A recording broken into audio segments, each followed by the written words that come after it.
Friends, आज मैं बनाने जा रही हूँ मोमोज की रेसिपी जो आप सभी को पसंद है, बच्चों को भी पसंद है।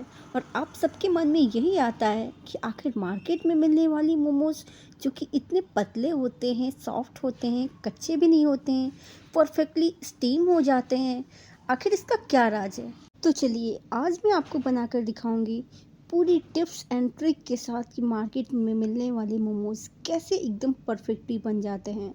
और इसके साथ में मिलने वाली वो लाल चटनी जो एकदम तीखी चटपटी एकदम टेस्टी लगती है, वो मैं आज आपको घर पे बनाना सिखाऊंगी। और साथ में ये भी सिखाऊंगी कि हाँ, कढ़ाई में भी आप बना सकते हैं बिना किसी स्टीमर के।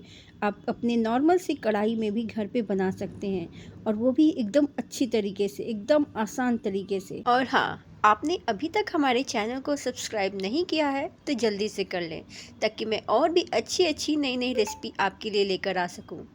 ये कितनी ट्रांसपेरेंट बनी हुई है और कितनी अच्छी। इसके साथ मैं बना रही हूँ लाल लाल एकदम तीखी चटपटी जो मार्केट में मिलती है वो चटनी। तो चलिए बनाना शुरू करते हैं। तो यहाँ मैं ली हूँ 4 टमाटर, इसको बस मैं एक हल्का सा कट लगा दी हूँ और पैन में डाल दी हूँ। और 8 मैं यहाँ पे लहसुन की कलियाँ ली हूँ। 2 मैं यहाँ पे रेड चिली ली हूँ।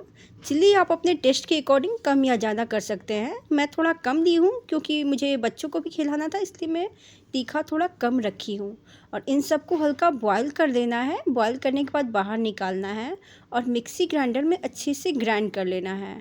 और सॉस पैन दी हूँ, सॉस पैन में इन सबको सारे मिश्रण को अच्छे से डाल दी हूँ। जब वो हल्का बॉयल लग गया है तो मैं इसमें थोड़ा सोया सॉस डाली हूँ, टेस्ट के अकॉर्डिंग नमक डाली हूँ, और 1 पैकेट में यहाँ पे मैगी मसाला डाली हूँ। इससे बहुत ही अच्छा टेस्ट आता है, फ्लेवर आता है, एकदम मज़ा आता है।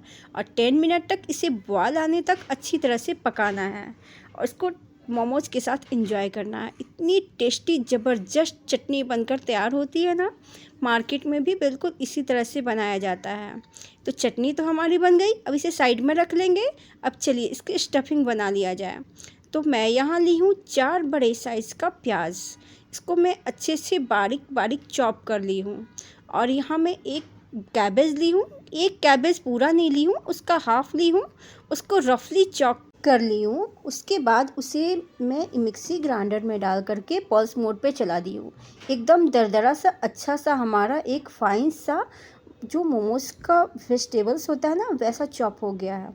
और यहाँ मैं 2 कैरेट ली हूँ। कैरेट को भी इसी तरह से छोटा छोटा रफली चॉप करके मिक्सी में डाल करके पल्स मोड पे चला दी हूँ। और वो हो जाने के बाद साइड में रख लेंगे। यहाँ मैं 7 से 8 यहाँ मैं लहसुन की कलियाँ ली हूँ। 6 से 7 यहाँ मैं हरी मिर्ची ली हूँ और थोड़ा मैं अदरक का टुकड़ा ली हूँ। इसे मैं अच्छे से खलबट्टी में कूट कूट कर ही डाल दी हूँ।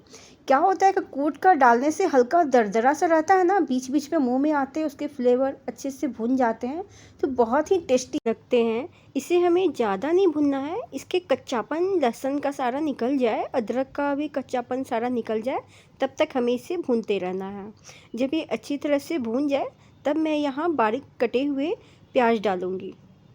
प्याज को भी इसी तरह से भूनते रहना है ताकि इसके कच्चापन निकल जाए और ये अच्छी तरह से गोल्डन ब्राउन होने तक अच्छी तरह से भून जाए। ये देखिए अब हमारा प्याज भी हल्का ब्राउन हो चुका है, अच्छी तरह से भून चुका है।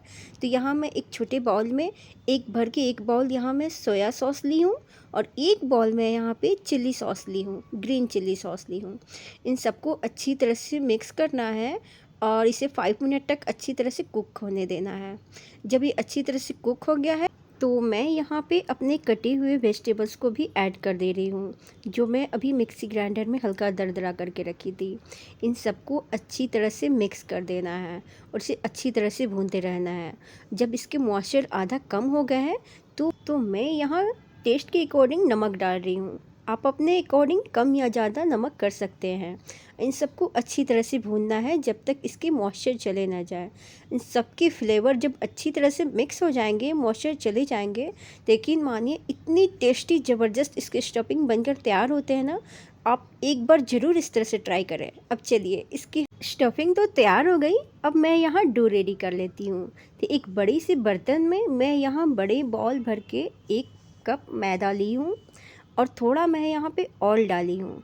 इसको गूँथने के लिए मैं यहाँ पे बिल्कुल भी ना कोई गर्म पानी ली हूँ और ना ही तो मैं कोई रूम टेम्परेचर का भी पानी मैं यहाँ यूज कर रही हूँ। इससे गूँथने के लिए एकदम चिल ठंडा ठंडा फ्रिज से निकला हुआ पानी से इसे गूँथना है। ये इसका मेन सीक्रेट है। इसे गूँथने के बाद इस बैटर को कपड़े से नहीं ढकना है, मैं यहाँ एक बाउल से ही ढक रही हूँ। आप कोई भी किसी भी बर्तन से ढक सकते हैं, चाहे वो स्टील का हो या ग्लास का। इससे ढक करके 5 से 10 मिनट रेस्ट करने के लिए छोड़ देना है। और जब ये 10 मिनट हमारा हो गया है तो मैं यहाँ हटा ले रही हूँ बाउल को और छोटी छोटी लोई तोड़ कर रख रही हूँ। इस तरह से पहले छोटी छोटी लोई तोड़ कर रख लेने से हमें इजी होता है इसे बेलने में।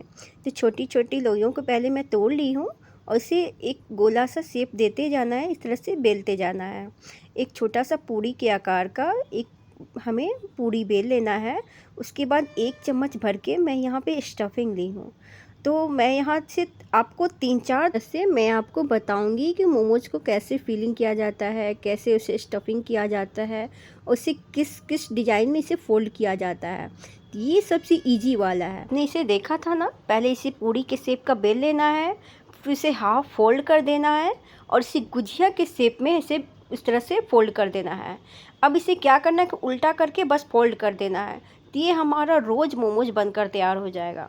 अब दूसरा मैं आपको दिखा रही हूँ। पहले एक पूड़ी के आकार का बेल लेना है और 1 स्पून स्टफिंग डालना है और उसे थोड़ा थोड़ा फोल्ड करते जाना है और हाफ हो जाए और जो आधा आपका बच जाए तो इस तरह से इसे मोड़ देना है। तो ये देखिए, ये दूसरा डिज़ाइन हो गया।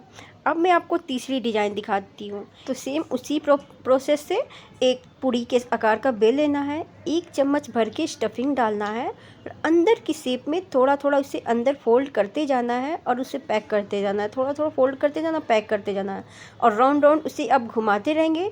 तो ये देखिए कितना अच्छा सा हमारा मोदक का शेप ले लिया ना, बहुत ही अच्छा लगता है। ये डिज़ाइन तो बहुत ही अच्छे लगते हैं। अब एक और डिज़ाइन मैं आपको दिखाती हूँ, एक और मोदक बना करके इसी तरह से आप अंदर से अंदर फोल्ड करते जाएंगे और राउंड राउंड अपने हाथों से गोल गोल ऐसे घुमाते जाएंगे ना, तो कितना अच्छा सुंदर सा एक मोदक बन जाता है। इस आकार का भी एक बन जाता है हमारा मोमोज।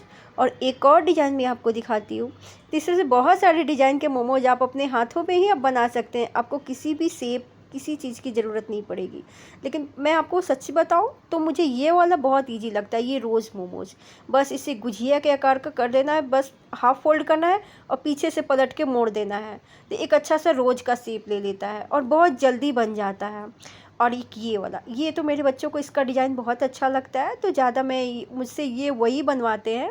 ये देखिए, अंदर फोल्ड कर रही हूँ, फिर पीछे दोनों साइड से पकड़ते जा रही हूँ, फिर अंदर फोल्ड करना है और दोनों साइड से मैं इस तरह से पकड़ते जा रही हूँ और लास्ट में जब बचेगा तो इसे इस तरह से प्रेस कर देना है। तो कितनी सुंदर सा ये डिज़ाइन बन गया ना। ये जितने सभी चाइनीज़ मोमोज में सभी यूज करते हैं ना, ऐसे ही डिज़ाइन बनाकर यूज करते हैं। तो ये देखिए, धीरे धीरे आपसे बातें करते करते इतने सारे हमारे मोमोज बनकर तैयार हो गए, अलग अलग डिफरेंट शेप के। तो इस तरह से हम बना सकते हैं। और मैं आपको दिखाती हूँ अब इसे स्टीम कैसे कर सकते हैं।